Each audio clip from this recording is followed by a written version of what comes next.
He's called the Devil in the Ozarks, and he's on the run after walking out of the prison where he was serving time for rape and murder. Now there's a new image showing what Grant Hardin might look like after more than a week on the run. I have that and what else is being done to find him.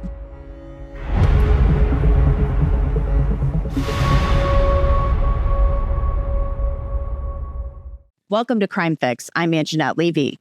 Grant Hardin was a cop. So he thinks like a cop and he acts like a cop, and that could be helping him and causing problems for U.S. Marshals and other members of law enforcement as they try to track him down.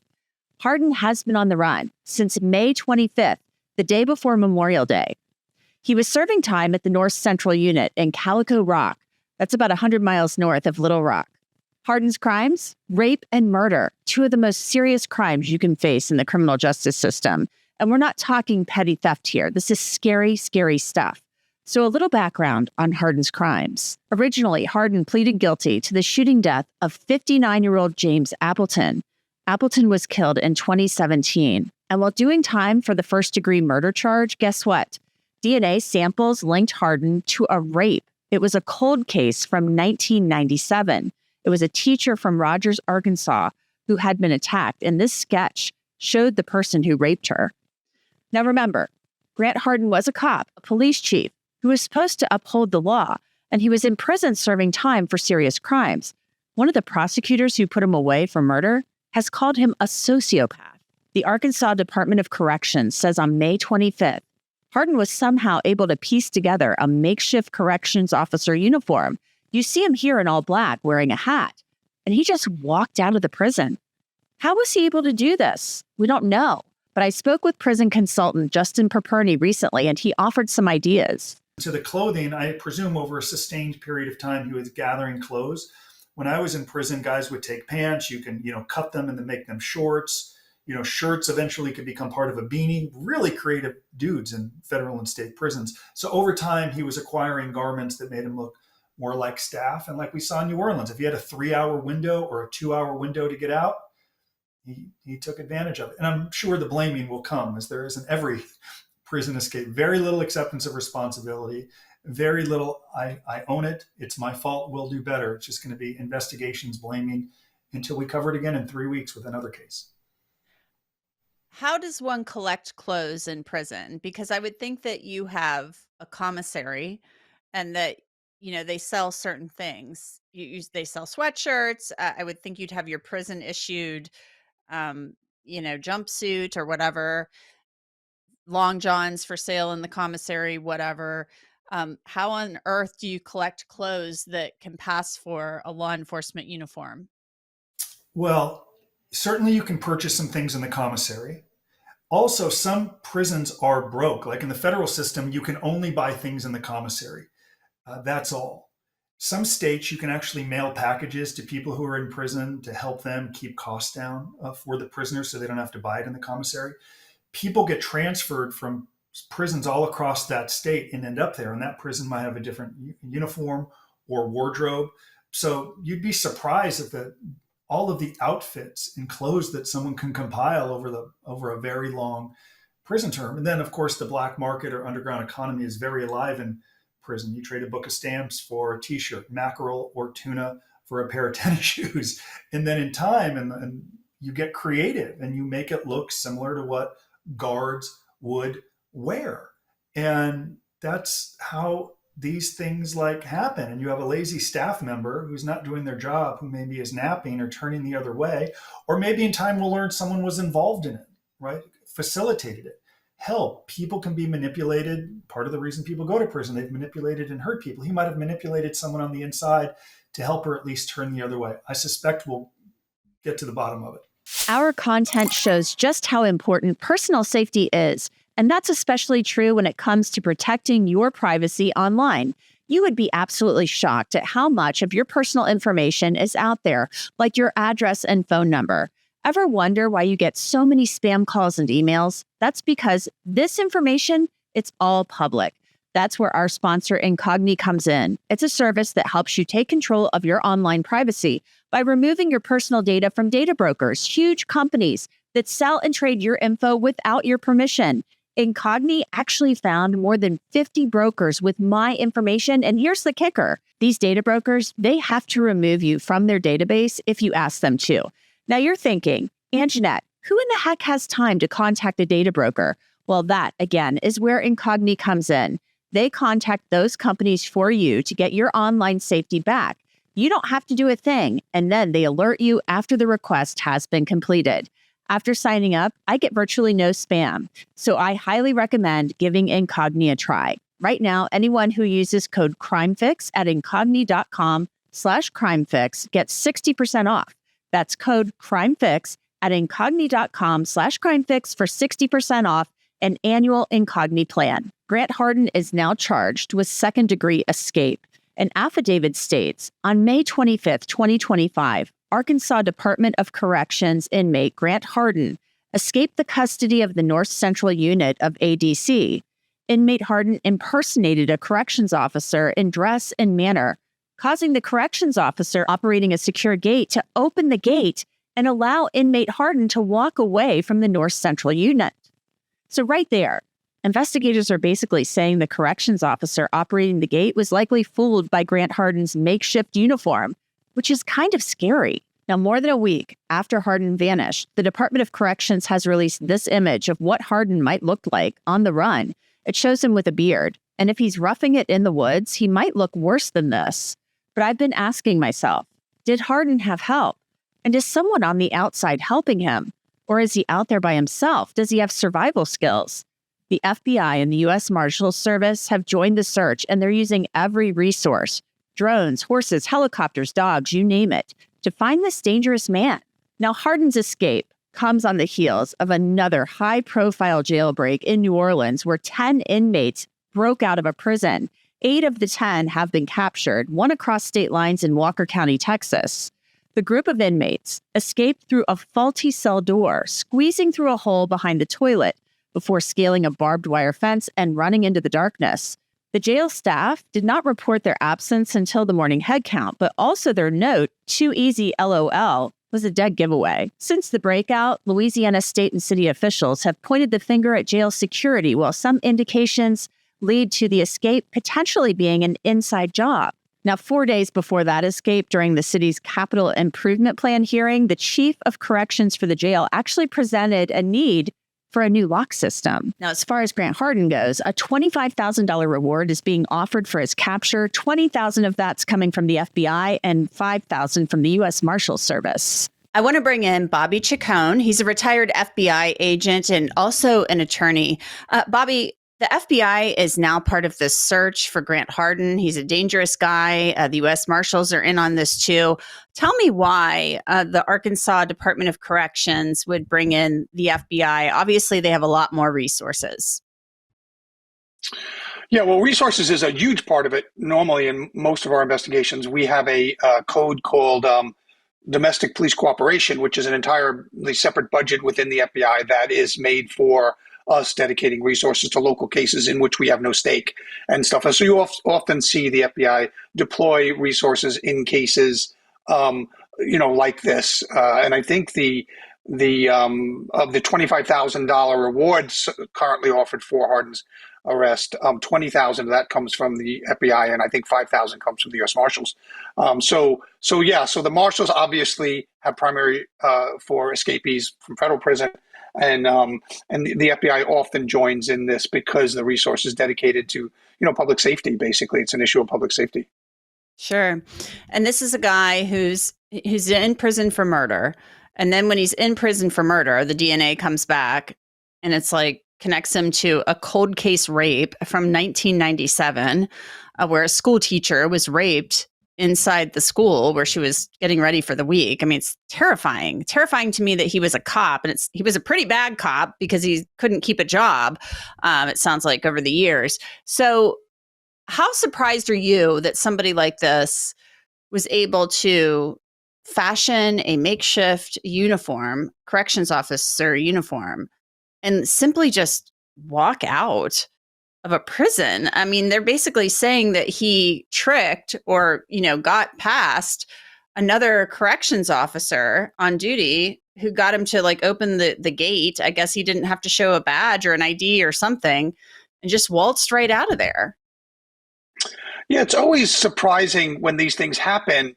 How easy it sometimes seems to be. And we saw the recent one in New Orleans where 10 inmates escaped. In one, and I think sometimes it's it's either apathy or people get too relaxed in their day-to-day routines. When you work at a prison or something like that. But oftentimes in these escapes, you do see the fact that, boy, it just seemed too easy for this to happen. Like, how does it? You see movies about prisons and these really hardened targets to get out of and stuff, and then you see these prison escapes, and it seems all too easy. And I think sometimes it's apathy. It's people get too relaxed. In this particular case, unfortunately, you have the added factors of this guy was in law enforcement for many years. He probably did know the inner workings of a prison, probably knew how to act. Sometimes it's, you often hear people, you just act your way out of something.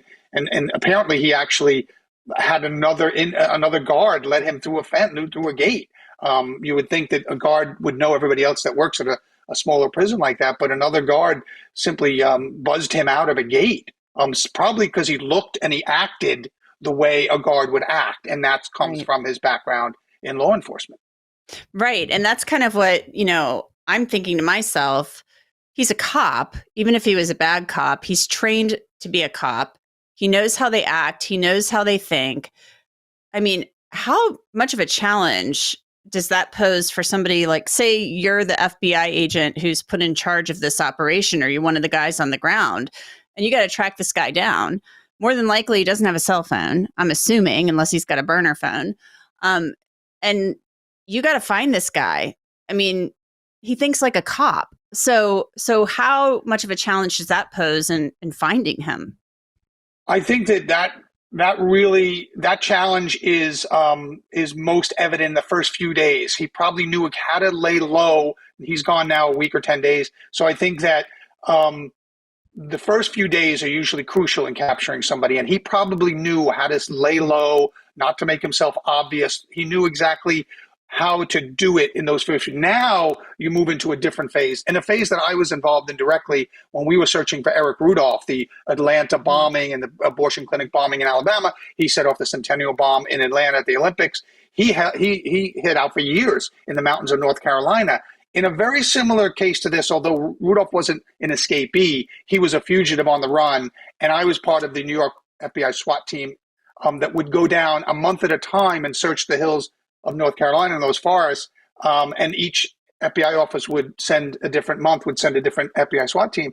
And for years, we searched those woods and those mountains. And it was very much like this case because Rudolph was very familiar with those mountains, as Hardin is with the Ozarks. And you hear these stories about, the caves and things like that. So I think his law enforcement background helped him be wise enough to stay under the radar those first few days when the dogs are out around the prison and stuff. But I'm sure he had a location he was trying to get to for the longer term of staying, off the radar. So I think now he's in that area where what's helping him most now is his familiarity with the local area. His law enforcement background kept him safe or kept him hidden those first few days, that first week, which is the most important. And now he's relying on his knowledge of that local area to really help him. They think that he's still basically in the general vicinity of Calico Rock, which I find very interesting. I mean, obviously, he probably wouldn't have any cash unless he's squirreled away somewhere. I mean, you're not allowed to have cash in prison, but you're not allowed to have a lot of things in prison and people still get a hold of it. So how likely is it that you think he really is still in that general area? Well, I think that the quote I read was they thought he was in the area until they have some proof that he's not, and that's kind of a default position. That's a good position to take. I would think that I would expand it to his knowledgeable area, so the parts of the Ozark and that part of the country that he was knowledgeable in. He worked in several different police departments around that area, so I wouldn't be surprised if he's maybe not out of out of that particular immediate area, but he's still within that area of his comfort zone, in other words. So that's that comfort zone that he knows the woods. He probably hiked or hunted through there, many times as a kid and as a young adult and as an adult. So I think that, I wouldn't be surprised if he's left that immediate area, but he's still in that general area of his comfort zone of his knowledge. And they've talked about the terrain posing a challenge. It's kind of rugged, things like that. But, that this is what kind of like the FBI, the marshals, this is what they do. But you talked about the challenges of trying to find somebody like Eric Rudolph. I mean, this could be like finding a needle in a haystack too, because if he's more familiar with the terrain, I mean, he could be squirreled away anywhere. I mean, maybe he knows how to survive on eating very little or eating stuff just out in the woods, or who knows? Yeah, in Rudolph's case, he actually squirreled away stashes of supplies because he knew someday he would use those woods as his getaway. I don't think Hardin was able to do that, but he's certainly resourceful enough to know how to break into a cabin. If people have these remote cabins that they only use seasonally, the good and bad thing right now is schools are getting out, families are going on vacations, camping, hunting, hiking, things like that. I think that, you could have, more people use those kind of places in the nicer weather in the summertime. But oftentimes Hardin probably knows places where he can get into that have maybe a cache of canned food or things like that and stuff. He's probably resourceful enough to know how to be near a campground and then rummage through, the garbage as a bear would do and get leftovers from people that throw stuff away. So I think he's probably resourceful enough to stay. And right now, that's his backyard. That's his area of comfort. So the investigators that are going in there, when you're talking about throwing resources, either the FBI, marshals, anybody, you're often bringing people in from outside because people get, this is a 24/7 operation. So really you drain manpower very quickly. And so you have to bring in people from outside that area. So he's got a head up. He's got a leg up on us because he's more familiar with the area than we are. So you have to be very careful or you can injure yourself.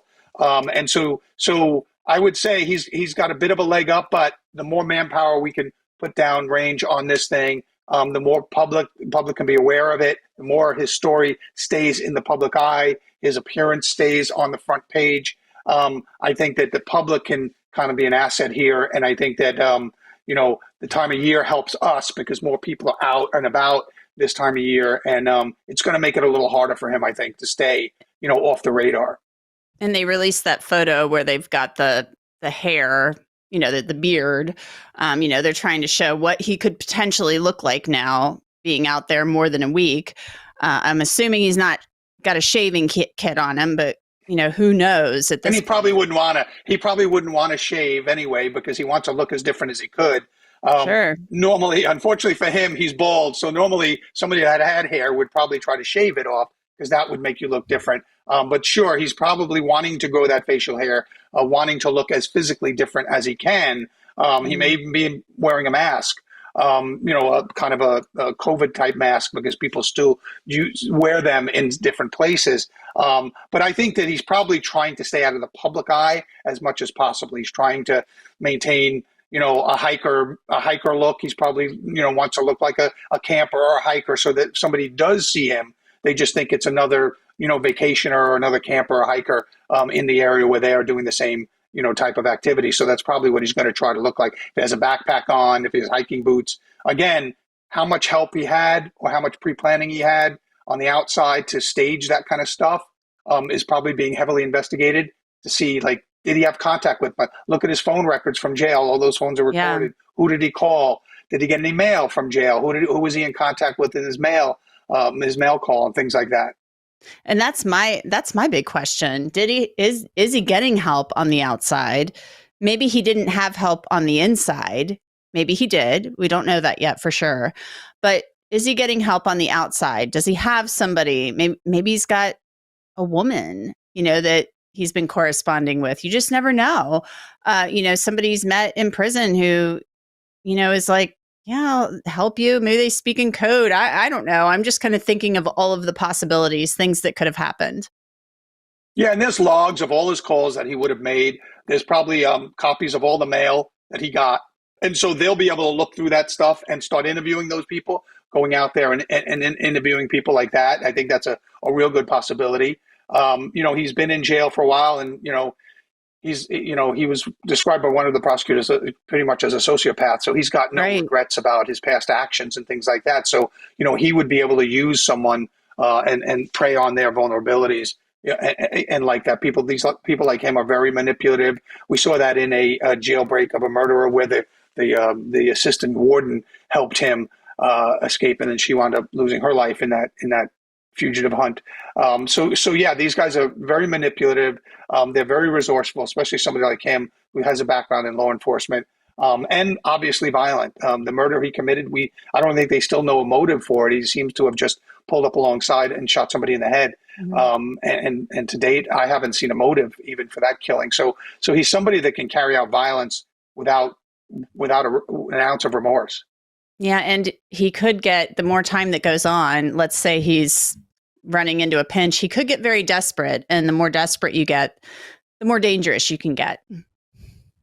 Absolutely, no doubt about it. I mean, he knows, he's probably, once he goes inside, he's probably going to be put in some kind of solitary, some kind of updated, these people that escape. I always wonder when you see people that escape 2 or 3 times, like after the first attempt to escape or even a successful escape, when you get brought back, you should be put into a maximum security, kind of situation where you're never given the opportunity to, be in a minimal security or a moderate security or farm or one of those lesser type of prisons. Once you show the ability to escape, you should always be locked down pretty heavily. And he probably knows that's coming. He's already, he pled guilty to murder or pled guilty to rape.